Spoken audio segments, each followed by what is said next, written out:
Il y en a pour qui donner un baiser sur un crâne avant un match de foot représente un trésor. Constitue.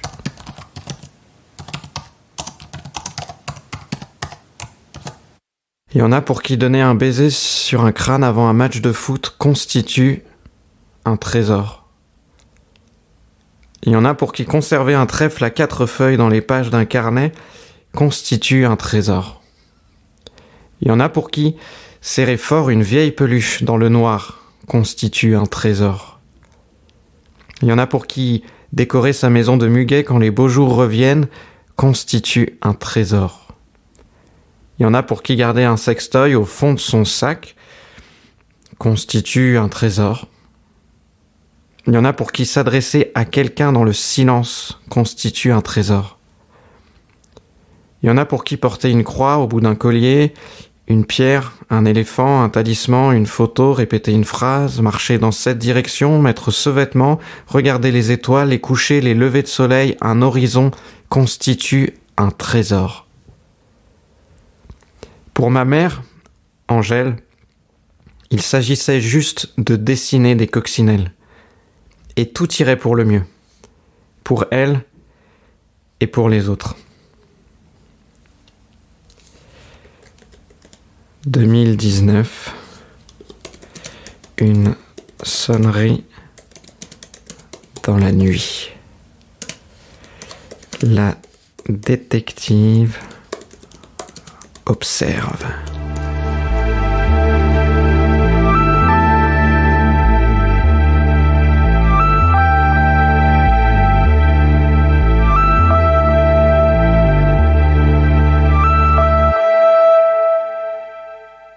Il vient de fermer la porte d'entrée. 2 tours de clé et un verrou. C'est un soir d'octobre. La nuit est déjà là. Il n'a pas encore allumé la lumière. J'ai tout calculé parce que je veille depuis des jours devant la maison.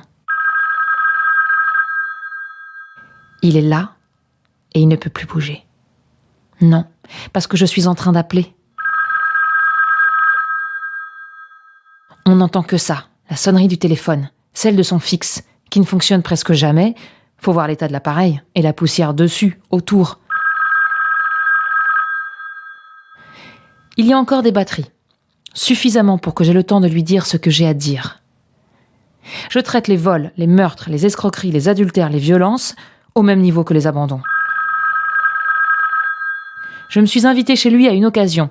J'ai faim de vendre des calendriers pour une association. Vous m'avez inspirée, je crois.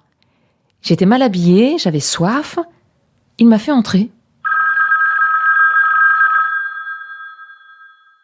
Il n'est pas si monstrueux que ça, votre Christophe.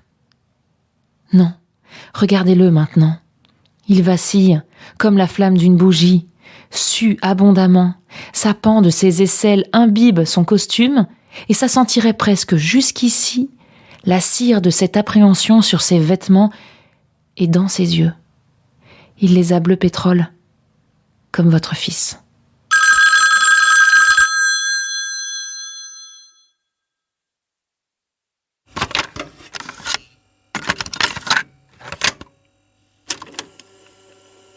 Qu'est-ce que je lui aurais dit? Ce que j'ai à te dire. Tu vois, c'est comme ces caisses de munitions que les Japonais jetaient à la mer à la fin de la guerre. Elles étaient là pour gagner le fond, jamais pour être remontées.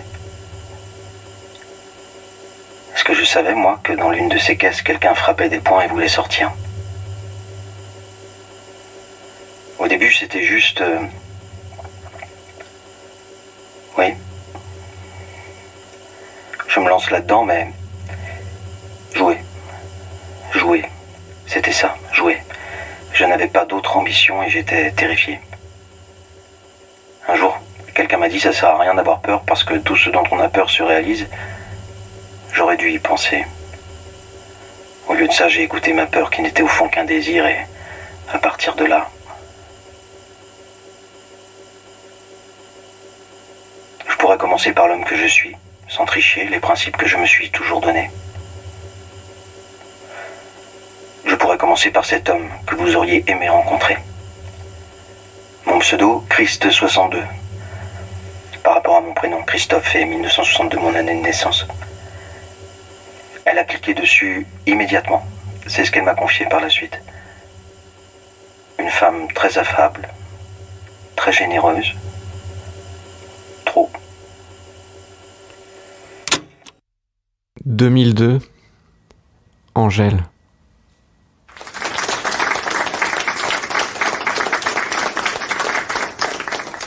À la sortie d'un petit théâtre, Angèle, une dame aux cheveux rouges, aborde une jeune artiste, Muriel.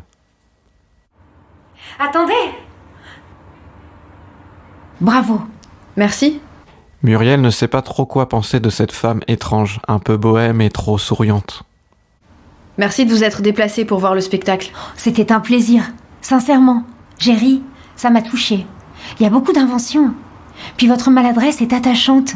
On aurait envie que ça dure plus longtemps. Et alors, j'ai particulièrement aimé quand vous dites cette phrase. Ça parle de poison et d'antidote. Ah, chaque jour a son poison et pour qui sait voir son antidote. Voilà. C'est pas de moi. C'est la seule réplique qui n'est pas de moi. J'en avais besoin pour faire une transition. Cette phrase, je l'ai trouvée dans un calendrier. Chaque année, ma mère reçoit ces calendriers des artistes qui peignent de la bouche. Et il y a toujours une citation qui accompagne Les illustrations. Je sais, je les reçois aussi. Je suis même allée directement les voir, ces artistes. Ah, Oui. pardon pour le plagiat. Non, c'est chouette. Vous pensez à eux. Oui. Par contre, je suis désolée, je dois vraiment... Tenez, je vous ai dessiné ça. J'en dessine à chaque personne que je rencontre et qui me touche. Ce sera bientôt la mascotte de l'association où je suis volontaire. C'est gentil. Muriel examine le dessin. Une coccinelle ? Oui, avec une colombe en haut à gauche en plus petit. Et vous avez mon prénom, Angèle. Une dédicace pour vous donner un coup de pouce avec la date d'aujourd'hui. D'accord. Merci. C'est gratuit ? Oui. Vous allez voir, ce n'est que le début. Dans quelques temps, vous aurez du monde qui attendra à la sortie. C'est vrai que pour le moment, je n'ai que mes amis qui restent un peu après le spectacle. D'ailleurs, je dois les retrouver dans un bar pas loin, ils m'attendent. Je suis désolée, je dois vraiment y aller. Oui, bien sûr. C'était un plaisir, Muriel. Et au les cœurs. Je garde précieusement la coccinelle. Au revoir, Angèle. 2013, un dessin.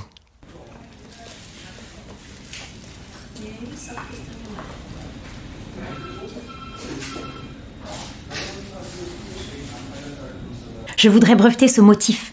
Une coccinelle. Oui, avec des ailes d'ange. Ou de colombe, comme vous voulez. Avant, je dessinais toujours une colombe séparée d'une coccinelle. Maintenant, je combine les deux. Ça donne une sorte de coxylombe, ou coxillange, si vous préférez. Moi, je préfère, par rapport à mon prénom, Angèle. C'est mon fils qui m'a soufflé l'idée. De la breveter ? Non, ses ailes sur ma coccinelle. Il rentrait de l'école et le chauffeur de bus avait suspendu à son rétroviseur une coccinelle en tissu. Vous savez, comme ces sapins parfumés, ou comme un pendentif avec un Saint-Christophe. Mon fils a pensé aux anges gardiens. Il a quel âge, votre fils ? Marcel a 11 ans. Angèle, la coccinelle. Oui, on dirait que c'était fait pour. Les cheveux rouges aussi ? Oui, et ma petite taille aussi, et tous mes grains de beauté. Vous saviez que le nombre de points noirs sur la carapace des coccinelles n'a rien à voir avec leur âge ? Pardon ? Le nombre de points sur leur dos n'équivaut pas à leur vieillesse, mais à leur espèce. Et quel âge a votre coccinelle ? Eh bien, j'ai toujours plus ou moins dessiné des coccinelles, mais j'ai vraiment systématisé ces dessins depuis, je dirais, ma majorité. Je m'occupe d'animer des choses par-ci par-là dans des centres de soutien, des associations. Et un jour, je m'amusais avec des enfants à dessiner des animaux à partir des chiffres. Par exemple, dans un 2 ou un 6, on peut y voir un escargot ou un poisson. Le 6 m'a toujours fait penser au ventre des kangourous. Par exemple. Et donc, il y avait ces 8 qui formaient une petite et une grosse carapace. Les deux accrochés, à votre avis, qu'est-ce que ça donne ? Ça peut donner plusieurs choses. Oui, mais avant tout, Une coccinelle. voilà, une coccinelle. Je me suis attardée sur ce petit animal pour le présenter aux enfants, celui qu'on appelle la bête à bon Dieu. Eh bien, si chacun dessinait une coccinelle et la donnait à quelqu'un qu'il aimait, cela porterait bonheur, à coup sûr, aux donneurs et aux receveurs. Les miracles sont dans le ventre des coccinelles. Il n'y a qu'à voir leurs crottes, elles sont jaunes comme des étoiles. Un enfant m'a demandé pourquoi on l'appelait la bête à bon Dieu. Alors j'ai raconté l'histoire, vous la connaissez ? Je crois. Ça se passe au Moyen-Âge, au Xe siècle, sous le règne de Louis le Pieux. Non, Robert le Pieux. Je confonds toujours Louis et Robert, je vois pas pourquoi. Comme quand j'étais petite. Pardon, je vous prends votre temps. C'est-à-dire que Une autre fois, avec plaisir. J'entendrai votre Je peux histoire. vous en dessiner une rien que pour vous, de la couleur que vous voulez. Je l'ai fait pour plein de gens. Quelqu'un que je croise, à qui je parle de la coccinelle et qui m'écoute attentivement. Par exemple, à la sortie d'un spectacle, j'en distribue toujours aux artistes pour les remercier de leurs prestations, leur dire que je sais m'attarder pour eux même si je ne les connais pas.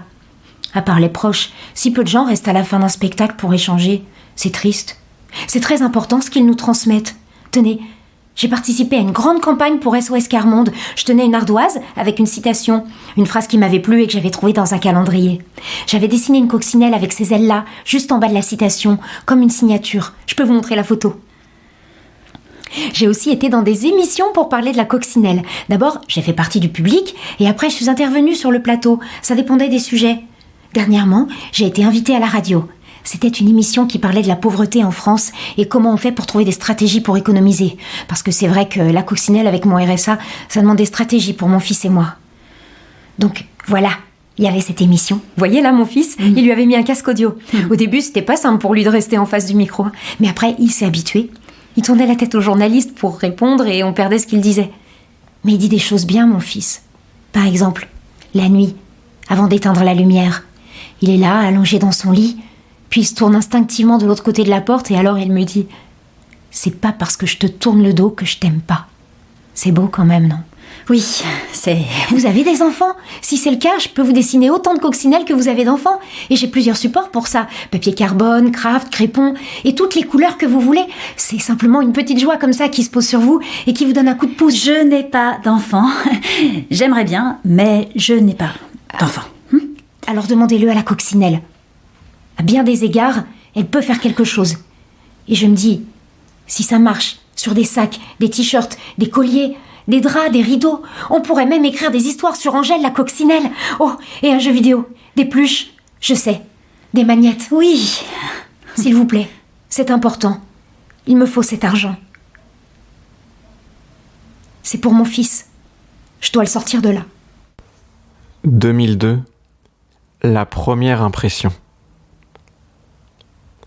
Angèle entre dans un restaurant. Elle y rejoint Christophe.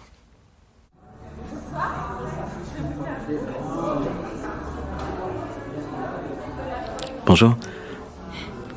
Bonjour. Chris 62. C'est ça. J'ai réservé là, je sais pas si... C'est joli. Oui, c'est joli. Ouais. Ouais. Il y a du rouge. Asseyez-vous. Merci. Vous voulez un apéritif peut-être? Qu'est-ce que... Une suze ou... Un petit verre de rouge. Ah, d'accord. Côte-du-Rhône alors. Oui. Je vais demander de Très bien, Côte-du-Rhône. ouais. Très bien. Il y a un poste de télévision entêtant dans le restaurant. On dirait qu'une émission passe en boucle.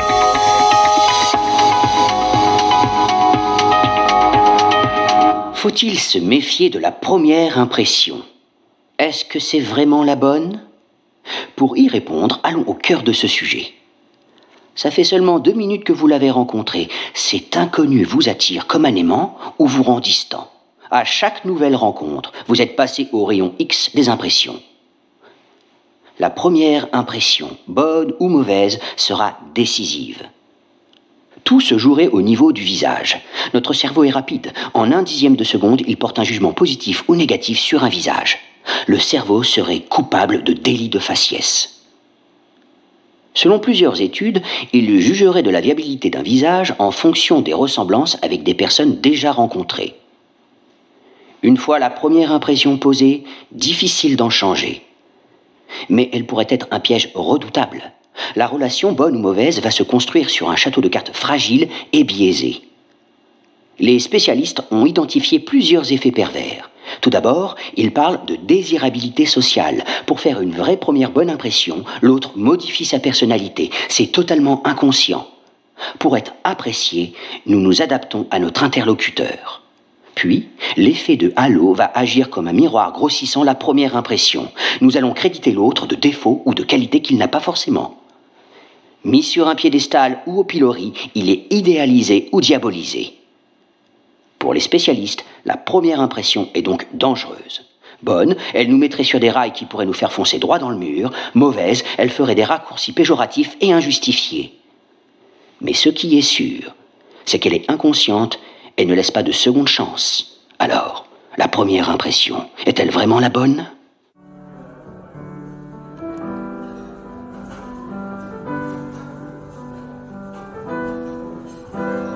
Un dernier verre ?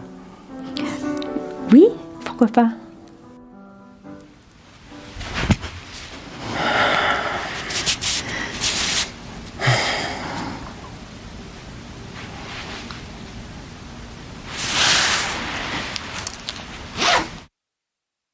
Tu poses ce traversin entre nous deux parce que tu penses que c'était mal? Je t'avais dit que j'y penserais. T'es pas obligé de me le faire sentir? Pardon. Pas grave. C'est pas ta faute. Ça aurait été quelqu'un d'autre, j'aurais dit pareil. Il y a déjà eu des quelqu'un d'autre? Non. Je t'ai pas menti, hier soir, je me suis inscrit sur ce chat uniquement quand j'ai eu cette pause au travail, quand j'étais seul à la maison et que j'avais du temps pour ça, pour te proposer ce rendez-vous. On va pas refaire l'histoire, on se rhabille et on se quitte, c'est compris? Pas de quoi s'inquiéter. C'était bien. Voilà. Voilà. Voilà.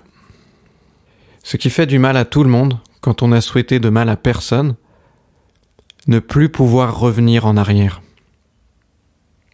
On ne choisit jamais. Quand on croit qu'on a le choix, c'est faux. Pour ça, faudrait se souvenir du moment où l'on a été conçu. Il paraît que les âmes élisent leur cible pour répéter ou réparer une histoire. Et je ne sais pas ce que mon âme voulait répéter ou réparer ou continuer quand elle a choisi que je serais ce petit pont au-dessus du traversin. Le miracle d'Angèle et la malédiction de Christophe. Un aqueduc qui, à peine construit, menaçait de s'écrouler. Un peu comme la forme de cette première lettre, celle de mon prénom. Marcel.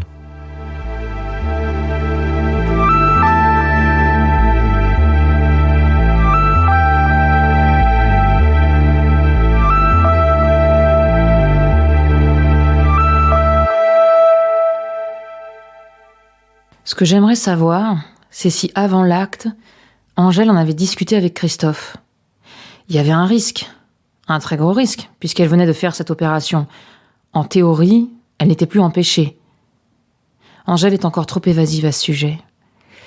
Je suppose que lui, après ça, est revenu immédiatement travailler, qu'il s'est même noyé dans les heures supplémentaires, qu'il préférait réfléchir aux pannes des consommateurs, plaisanter avec les collègues ou alors récupérer plus souvent ses enfants, s'attarder sur leurs jeux, leurs devoirs.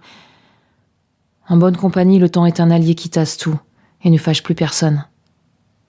Et Christophe a dû faire illico le compte sur le chat. Il travaillait dans la téléphonie mobile, d'accord.